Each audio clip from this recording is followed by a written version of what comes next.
नमस्ते मेरे भाइयों, नमस्ते मेरे बहनों। कितना काम कर रहे हो मेरे भाई। आशा करते हैं दुनिया में चाहे आंधी आ गई हो, तूफान आ गया हो, तुम्हारा जो भी गोल है बस वो नहीं हिल रहा, उसको मत हिलने देना।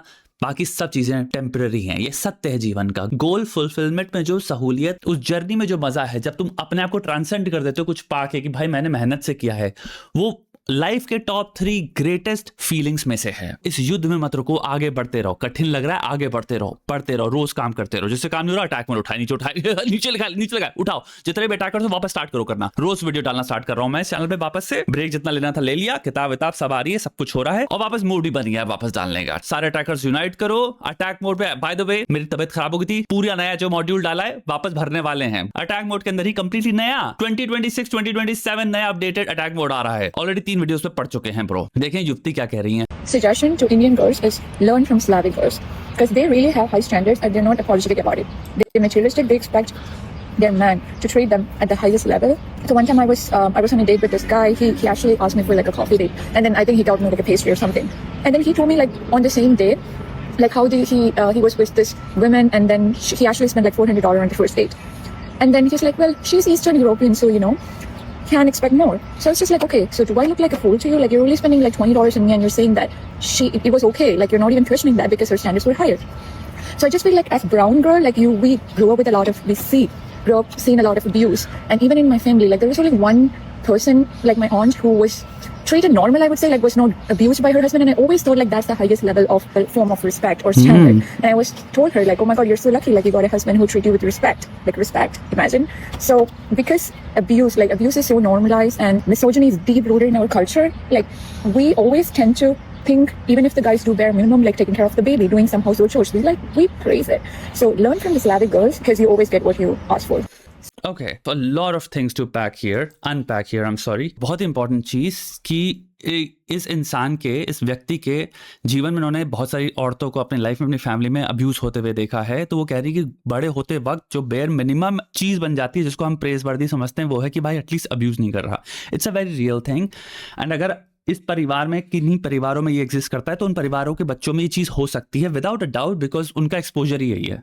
It's a very sad thing. Overall बहुत सैड चीज है कि एक इंसान जो उसका ओवरऑल एक्सपोजर रहा है, जिसकी वजह से उसकी जो टेम्पलेट बन गई, वो है कि अगर एक व्यक्ति दूसरे व्यक्ति को बेयर मिनिमम लेवल पे रिस्पेक्ट भी कर रहा है, हम कह रहे हैं कि हाँ भाई ये अच्छी चीज है, स्टैंडर्ड चीज है। एंड आई अंडरस्टैंड, ये बेसिक एक्सपेक्टेंसी होनी चाहिए कि दोनों व्यक्ति एक दूसरे की कम से कम रिस्पेक्ट तो करें। एक बेसिक ह्यूमैनिटी के अंदर आ गया ना इसमें। हम ये थोड़ी कहेंगे कि बहुत महान और बहुत ही गजब चीज है कि ये लड़का इसकी रिस्पेक्ट करता है। रिस्पेक्ट तो स्टार्टिंग पॉइंट होना चाहिए। अगर कोई भी यहाँ पे व्यक्ति अपनी बहन, कोई भी अपनी मित्र, किसी को भी तुम रखोगे अपने जिसको तुम अजीज समझते हो, उससे प्रेम करते हो, अपनी माता हो, किसी को भी तुम ये तो रखोगे, हाँ भाई रिस्पेक्ट तो मिलनी चाहिए ना। सिमिलरली भाई जो दूसरा तुम्हारा मित्र है, तुम जिससे प्यार करते हो, तुम्हारा भाई हो, कोई भी अपना हो, तुम कहोगे हाँ भाई किसी इंसान की जो रिस्पेक्ट है जीवन में जीवित होने की, एग्जिस्ट करने की, अस्तित्व होने की, उसकी तो बेयर मिनिमम रिक्वायरमेंट है कि उसको तुम अच्छी नो यार। वो तो शुरुआत है इंसान को भला महसूस करना अपने बारे में कि सामने वाला मुझे मेरे होने पे सामान्य समझता है अपने से, और मुझे अपने होने पे शर्म नहीं महसूस करवाता। From the point of view of existence मैं रिड्यूस नहीं होता। हैविंग सेड दैट, अब इसके ऊपर उन्होंने बिल्ड किया स्लाविक वुमेन में। एक लड़के ने इनको एग्जांपल दिया, तो यहाँ पे एक एनेक्डोटल डेटा मिला है कि एक लड़के ने कहा कि उसने एक लेट्स से रशियन, स्लाविक में अगर बात कर लें, क्योंकि स्लाविक तुम्हारा जो हो गया वो गया ईस्टर्न यूरोप, ठीक है, रशियन, बुल्गेरियन, यूक्रेनियन। अगर हम एग्जाम्पल की तरह यूज करना है, लेट्स से हम रशियन बात कर लें, तो अगर किसी रशियन लड़की के साथ कोई डेट पे गया, उस लड़की ने कहा कि भैया हम डेट्स में पैसा स्प्लिट नहीं करेंगे, मेरी नीड है। अगर हम एक्सट्रापोलेट कर रहे हैं यहाँ पे, जो हमें बताया जा रहा है वो है कि लड़का मुझ पे पैसा उड़ाए। इसको हम ट्रांसलेट कर रहे हैं, पहली चीज ये बेयर मिनिमम होना चाहिए कि हर लड़की को पहली चीज सारा पैसा लड़के से उड़वाना चाहिए। उसको ये सोचना चाहिए कि उसको कोई 50-50 उसको भी कॉन्ट्रीब्यूट करना है। हम दोनों की रिस्पॉन्सिबिलिटी हो सकती है, हम दोनों एबल बॉडीड हैं, हम दोनों केपेबल हैं। मेरी भी अगर सैलरी है यार 50,000 रुपए मैं कमा रही हूं, लेट्स से 40,000 या 60,000 के बीच में वो कमा रहा है, और हम लोग डेट पे जाते हैं जहां पे हम अग्री कर रहे हैं दूसरे के साथ डेट पे जाना, तो उसको ही पैसा खर्चा करना है, और जितना ज्यादा पैसा खर्चा कर रहा है उतना ज्यादा अच्छा इंसान है। ऐसे एग्जाम्पल से हम जहां आ गए, पहले हमने फेमिनिज्म के मुंह पे मुक्के मार दिए, खत्म सारा जो भी हमने बात करी थी कि भाई मे बी हम दोनों सामान्य हैं और सामान्य रूप से देखते हैं, और मे बी डेट पे जाना में भी डिफरेंट लोगों के डिफरेंट आइडियाज हो सकते हैं और अग्रीमेंट्स हो सकते हैं। कोई व्यक्ति हो सकता है, कोई लड़का जो कहे नहीं मैं तो पे करना चाहता हूं, और वो वैसे व्यवहार करता है। कोई वहां पे हो सकता है कि आप ऐसी जगह पे जा रहे हो या डेट पे जा भी रहे हो या फिर आपकी डेटिंग स्टार्ट हुई है तो आप माइंड नहीं करते हो। काफी लड़कियां जो माइंड नहीं करती कि भाई ठीक है मैं 50-50 स्प्लिट कर लूंगी, क्योंकि जो तू इंसान है मुझे उसको जानना है। मेरे लाइफ का फोकस ये नहीं है तू मेरे पे कितना पैसा उड़ा सकता है। मेरे पे तू अभी आज पैसा उड़ा ले, कल तू किसी और पे उड़ाने लग जाए। इंसान ज्यादा इंपॉर्टेंट है रादर देन पैसा उड़ाने की कैपेसिटी। क्योंकि आज मेरे पे कोई पैसा उड़ा रहा है, अगर वो अच्छा इंसान है तो सिर्फ मेरे पे ही उड़ाएगा। अगर वो हरामखोर इंसान निकला तो कल हो सकता है 4 लड़कियों पे साइड में और उड़ा रहा हो। सो पैसा उड़ाना अलोन आइसोलेटेड रूप में अगर इस क्वालिटी को अगर देखें तो ये इतनी बढ़िया इंडिकेटर नहीं है कि इंसान बहुत अच्छा है। ऑल दैट इंडिकेट्स इज ये इंसान पैसा उड़ा देता है अपना, मे बी इसके पास बहुत ज्यादा पैसा है उड़ाने को। फिर हमने इसको इक्वेट किया फॉर सम रीजन अब्यूज से। जैसे कि स्लाविक कल्चर्स में अब्यूजिव मेन नहीं है, या इन जनरल बहुत ही फेमिनिस्टिक कल्चर्स हैं ये, जो कि सत्य नहीं है। मैं स्टीरियोटाइप्स में नहीं जाऊंगा, बट ये तो सत्य है कि कल्चरली थीमेटिकली ये 100% है। तुम कह सकते हो स्लाविक लड़कियों में इन जनरल कल्चर में कि लड़के को सारा खर्चा करना चाहिए। इसी कल्चरल टॉपिक्स में फिर मैं बता देता हूं, इन्हीं कल्चर्स में बहुत भयंकर डिबेट भी ये चल रही है कि भाई हर लड़के के पास नहीं है पैसा उड़ाने को। अगर तुम्हें नहीं पता, स्लाविक कल्चर्स की बात कर लें तो भाई पहले तो वॉर चल रही है यहां पे, इन्फ्लेशन में फट के चौराहा हुई भी है। यूरोप में बहुत सारे देशों में लोगों का पैसा नहीं है, अनएम्प्लॉयमेंट चल रहा है बहुत भयंकर लेवल पे, मास फायरिंग हो रही है एआई की वजह से, बहुत हिली हुई है सबकी बेसिक एक्सपेक्टेशन ह्यूमन लेवल पे कि सारा पैसा लड़के को उड़ाना चाहिए। इसका एक्सट्रीम में या काफी हद तक एक गोल्ड डिगिंग बिहेवियर में ही आप एक सबसेट में आ रहे हो। गोल्ड डिगिंग बिहेवियर की सिंपल नींव ये है, मुझे एक लड़का चाहिए जो मेरा सारा पैसा उड़ाएगा मेरे पे, मुझे पैसे वाला चाहिए। That's it. The only quality that matters is कि पैसा स्पेंडिंग अब कैपेसिटी कितनी है और इसके पास पैसा कितना है। 2 मार्क करें गोल्ड डिगिंग के। पर्सनालिटी से हमें फर्क नहीं पड़ता, कितना अच्छा इससे फर्क नहीं पड़ता, इसको क्या चाहिए इससे फर्क नहीं पड़ता, कंपैटिबल हैं हम कि नहीं फर्क पड़ता, लंबी रिलेशनशिप चलेगी कि नहीं चलेगी हमें फर्क नहीं पड़ता। अगर हम यहाँ पे पर्टिकुलर गोल्ड डिगिंग माइंडसेट की बात कर लें कि भाई मुझे सबसे अमीर और सबसे ज्यादा पैसा उड़ाने वाला लड़का, ये अगर मैं सोच रहा हूं तो भाई आप ऑटोमेटिकली 90% ऑफ ह्यूमन पॉपुलेशन को हटा देते हो। आप ढूंढोगे ही फिर टॉप तुम्हारा जो इकोनॉमिकली 1% समथिंग इंसान है, जो शायद फिर ढूंढ भी ऐसी लड़की को ही रहा है ताकि उसको भी एक्सप्लॉइट कर पाए, उसको पता है ये पैसे से आ जाएगी। नाउ इसमें भी स्पेक्ट्रम है, मैं नहीं कह रहा भाई आप घुसते ही इस सोच में इस बिहेवियर पे आ जाते हो और वैसे लोगों से मिलने लग जाओगे, बट अगर आप इसी सोच में बढ़ते रहे आगे तो आप वहीं जा रहे हो। एक्सट्रीम बता रहा हूं मैं इस चीज का, आप at the end gold digging mindset पे ही आ जाओगे, जहां पे फिर नॉर्मल मनुष्य, अच्छा व्यक्ति, बढ़िया पार्टनर, पोटेंशियल किसी का क्या है, मतलब इन सब चीजों से फर्क ही नहीं पड़ेगा, व्यक्ति से फर्क ही नहीं पड़ेगा। हम वापस उधर आ गए जहां पे हम ढूंढ रहे हैं पैसा कितना उड़ाएगा। एक बहुत बड़े मैं आपको मीम्स के पर्सपेक्टिव से समझाना पड़ूंगा। एक स्लाविक गर्ल्स के बहुत तगड़े लेवल मीम चलते हैं कि उनको स्कैंडिनेवियन कंट्रीज के या इवन जर्मन इन लड़कों से कभी जिंदगी में डेट मत करना, क्योंकि एक्चुअल में अगर बात करो फेमिनिज्म की या इक्वालिटी की तो बहुत हद तक स्कैंडिनेवियन कल्चर में, मैं यहाँ पे साइकोलॉजिकल सोशल साइकोलॉजिकल रिसर्च के पॉइंट से बात कर रहा हूं, क्लेम किया जाता है कि इन्होंने एक्चुअल में इक्वालिटी अचीव कर ली है या फिर almost close to equality achieve कर ली है। वो लोग हमेशा 50-50 पे ही जाएंगे, क्योंकि वो बिलीव करते हैं कि ये मेरे पे डिपेंडेंट नहीं है, मुझे इसको सपोर्ट करने की जरूरत नहीं है, क्योंकि ये फुली कैपेबल है अपने आप को सपोर्ट करने का। यानी कि मेरे सामने एक मनुष्य बैठा है, हम दोनों एक डेट पे आए हैं, वो उतना ही ऑटोनोमस और कैपेबल है जितना मैं हूं।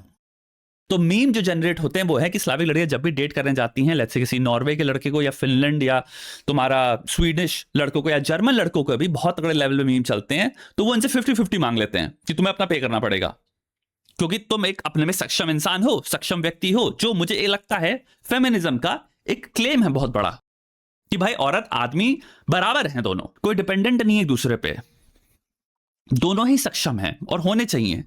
आप वापस फिर उस पर लात मार रहे हो। और मुझे लगता है कि इसको सिर्फ पैसे के पर्सपेक्टिव से नहीं देखना चाहिए, इसको एक मोरालिटी के पर्सपेक्टिव से भी देखना चाहिए और ऑल्सो एक लॉन्ग टर्म पर्सपेक्टिव से देखना चाहिए। अगर हम वाकई क्रिटिकल थिंकिंग की प्रैक्टिस कर रहे हैं, और वो लॉन्ग टर्म थिंकिंग यही है कि जिंदगी में पैसा अपनी जगह ठीक है, जिसको नहीं पता वो एक चीज पढ़ सकता है, ईस्टरलिंस पैराडॉक्स। ईस्टरलिन पैराडॉक्स एक बहुत इंपॉर्टेंट लेट्स से हैप्पीनेस में बहुत बढ़िया पेपर है, और उसके घुस के 2 क्लेम्स हैं कुल मिला के।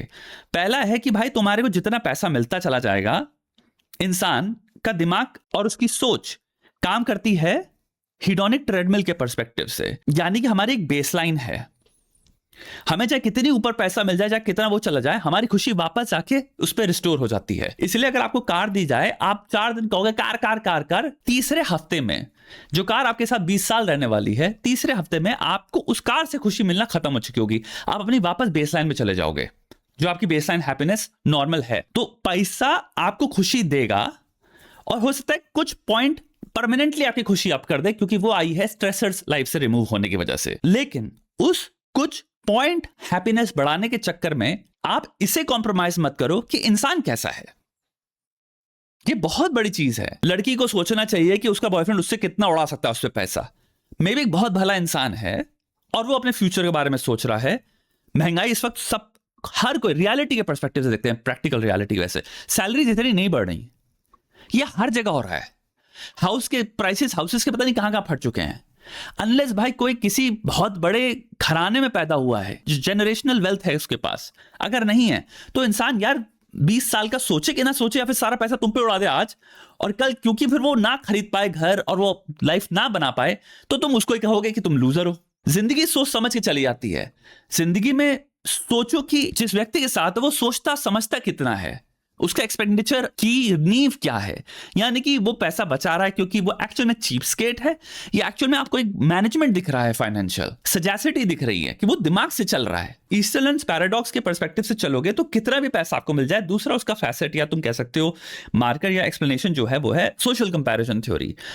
तुम्हें चाहे कितना पैसा मिल जाए, चाहे तुम्हें कोई भी चीज मिल जाए, तुम सोशल कंपैरिजन में हमेशा पाओगे कि किसी और के पास ये हमारी नजर जाती ही जाती है कि हमसे ज्यादा है। तो एक तरफ हमें कुछ एलिवेशन मिलता है, हम वापस बेसलाइन में चले जाते हैं, और दूसरा सोशल कंपैरिजन में हमारे चाहे कितने जंप मारते रहो, तुम अगर 3 BHK में रह रहे हो तो तुम्हारे को उसी बिल्डिंग में एक पेंट हाउस में इंसान रह रहा है। जो पेंट हाउस में रह रहा है वो उसी बिल्डिंग में देख रहा है किसी के पास यूथ है। हर इंसान के पास जीवन में सोशल कंपैरिजन के हिसाब से ऐसा कोई पैसे का सोल्यूशन नहीं है जो उसको संपूर्ण बना दे रहा है। पैसा आपको सब कुछ नहीं दे सकता। ऐसी बहुत सारी चीजें जो इरिवर्सिबल हैं। हमेशा आपके पास जीवन में चीजें रहेंगी जिनको देख के आप वापस कंपेयर करके सोचोगे मेरे पास ये नहीं है, तो वो चीज हमेशा इंपैक्ट करती है आपकी हैप्पीनेस को जिंदगी में। इसलिए पैसा इंपॉर्टेंट है विदाउट अ डाउट। पर्सनली तुम्हें सोचना चाहिए मुझे करोड़पति बनना चाहिए, लेकिन वो तुम्हारी वेल्थ होनी चाहिए। तुम अपने लिए बनाओ, अपने परिवार के लिए बनाओ, अपने बच्चों के लिए बनाओ, लेकिन इस पर्सपेक्टिव से जितना दूर हट पाओ कि एक इंसान मुझे मिलना चाहिए जो मुझे कमा के देगा, उसका मैं खाऊंगी। और ये एक मार्कर है इंसान ढूंढने का। मुझे लगता है थोड़ा सा डरावना है। मैं नहीं कह रहा इसको जीरो ले आओ, बैकग्राउंड में इंपॉर्टेंट है। इंसान की औकात क्या है, कैपेसिटी क्या है, पैसा कितना बिल्ड करता है, पैसा कैसे स्पेंड करता है, बट इसका लेवल वो होना चाहिए कि हम अपने आप को सस्टेन कर पाएंगे, प्लस उसके 2 पॉइंट्स प्लेजर होगा जिंदगी में, यानी कि लग्जरी भी होगी और अच्छी जिंदगी भी होगी। और अगर इतना मन है करोड़पति बनने का तो अपने कर्म में उसको घुसाओ, खुद से बनो।